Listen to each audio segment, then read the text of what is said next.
Co-teacher Connor. All right, so basically this is a world history class. Just a quick overview of what we've been learning. We just got done with Greek world history, so we're currently moving on to Roman history. We're going to focus today on primary and secondary sources, so just discerning between the two and using them in different ways.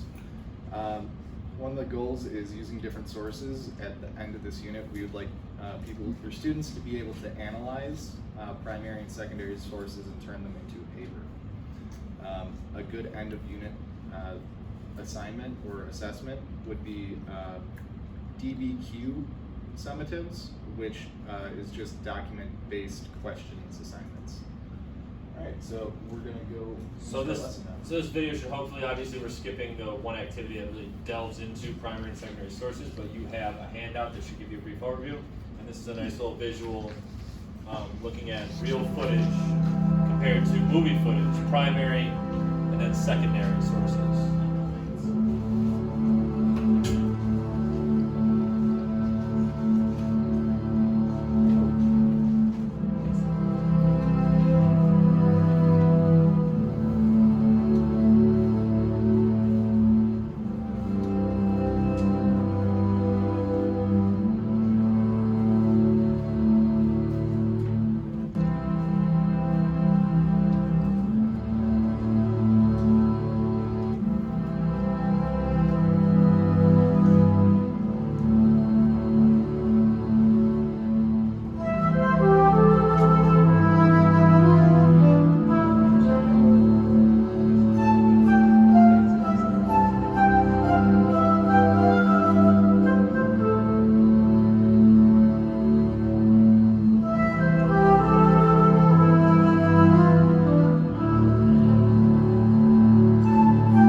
Alright, so this is going to move us into our main activity, which follows what would be, we just analyzed a primary source. The primary source would have been an actual Plutarch's account of the assassination of Julius Caesar. And what is being passed around right now is a script, and we're going to do a class performance of the assassination scene in the Julius Caesar play by William Shakespeare. So this would be a secondary source. So as you're going through this, you see your primary and secondary source sheets, kind of looking at why this is a secondary source, why our original document was a primary source. I do need to assign roles.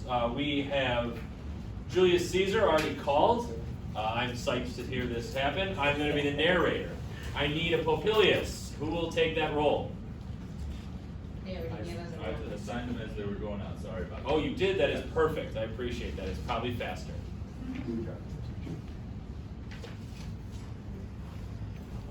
And just to run through the names, they can be a little hard to understand. I did choose the kind of adapted version of this Shakespeare play. We will not be going those and thous and chants. We will be just kind of speaking in more modern English.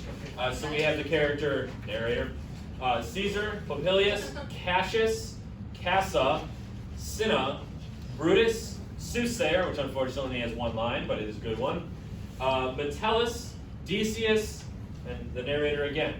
Pardon my error. Take maybe 30 seconds to get familiar with your role, where they are, if you just want to mark right next to it what you're doing.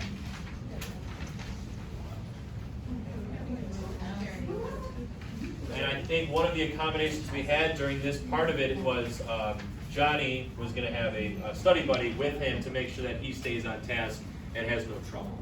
Yep. This whole performance part of it was kind of the formative assessment. We can kind of see as you go how people are reading and how people are understanding.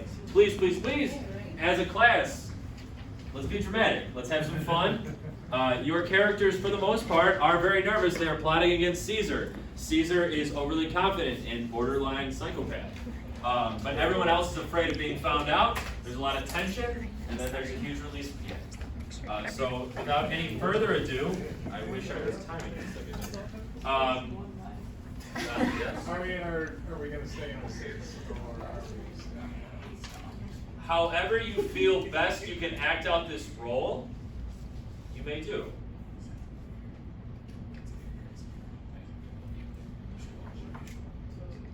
Alright, the narrator will begin, and here we go. The senators were arriving at the Capitol. A crowd had gathered in the square to see them and to catch a glimpse of Caesar. Ardoris, who is not featured in this play, had got himself in front of the crowd at the bottom of the stairs and was waiting nervously. There was a flourish of trumpets, and Caesar entered the square, surrounded by some of the most prominent senators. Brutus and Cassius walked beside him, closely followed by Cassa, Decius, Metellus, Trebonius, Cinna, Antony, Lepidus, Popilius, and Publius. They made their way along the cleared space that the tribunes had cleared for them. As the party got to the bottom of the stairs, Caesar stopped. He had spotted the soothsayer, who had warned him to beware the Ides of March. The Ides of March have come. But not gone. The party moved on, climbing the stairs and disappearing through the Capitol doors. One of the senators approached Cassius in the foyer. I hope the enterprise you're embarking today will be successful. Cassius froze. What enterprise, Pompilius? Popilius put his finger up to the side of his nose. Goodbye, he said and walked away smiling. Brutus had been watching, and he sidled up to Cassius. Cassius' face had gone white. I fear we've been found out. Look, he's going up to Caesar. Watch. Cassa joined them.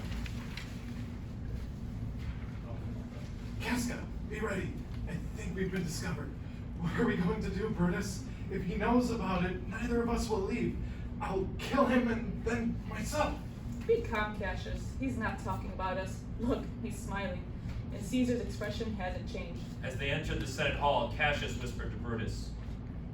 Trebonius knows his time. Look, Brutus, he's leading Antony out. Trebonius had put his arm across Antony's shoulder and, talking urgently in his ear, was leading him back out of the hall. The conspirators were gathering in a group. Where's Metellus, climber? He should go now and present his suit to Caesar. He's ready. Metellus Cimber was approaching Caesar. Cinna took Cassa's arm. Cassa, you were the first to strike. Caesar held up his hand. Are we all ready? They all stopped talking and faced him. The conspirators were now the front, close to Caesar. What are our problems now? That Caesar and his Senate must put right. Metellus Cimber stepped forward. Most high, most mighty, and most powerful Caesar, Metellus Cimber throws before your mightiness a humble heart. He went down on his knees. Caesar gazed down haughtily at him. I must stop you, climb Cimber? Yeah. This bowing and scraping must inflate the pride of ordinary man and reduce the rule of ancient law into something to be bypassed. Don't be foolish enough to think that Caesar can be swayed by emotion and melt from his high principles in the way that fools can. By that I mean sweet, flattering words, knees-bending courtesies, and base spaniel. Fawning. Your brother was legally banished by decree. If you bend and pray and fawn for him, I will kick you out of the way like a dog.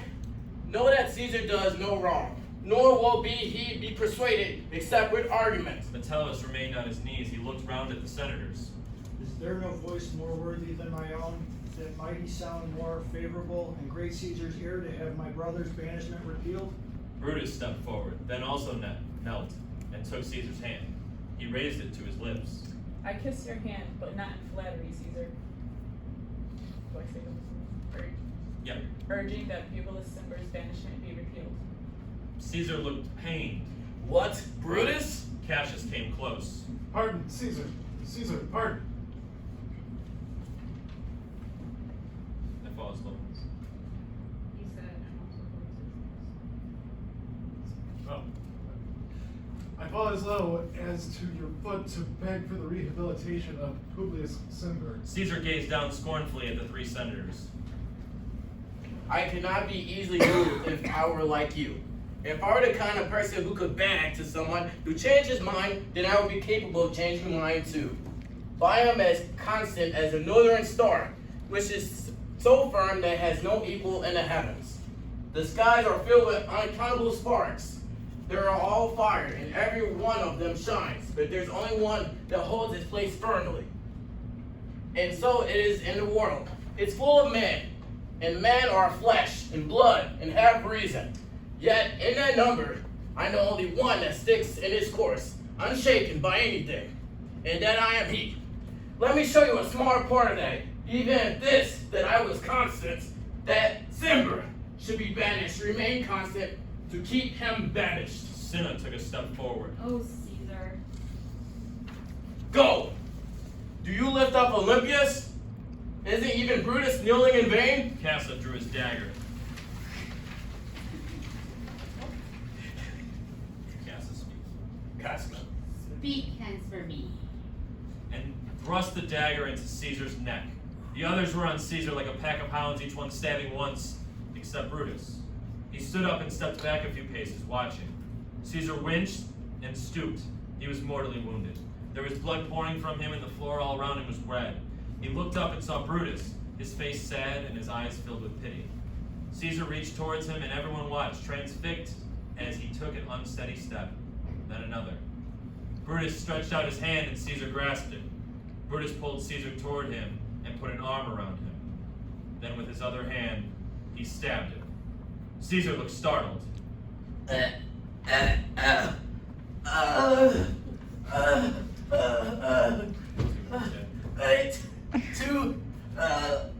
Brute. There was silence. Caesar opened his eyes wide. Then fell Caesar. Brutus let go of him. He dropped and lay still.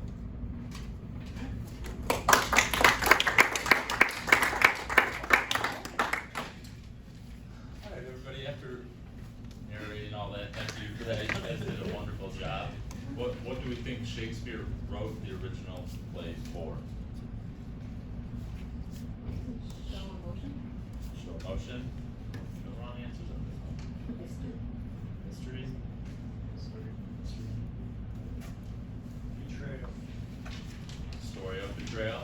Yeah, good. He wrote it for entertainment for all to see what happened and how Caesar got what was coming to him. After reading this, do you guys feel more confident with recognizing primary and secondary sources? Thumbs up or thumbs down? Awesome. Thank you very much.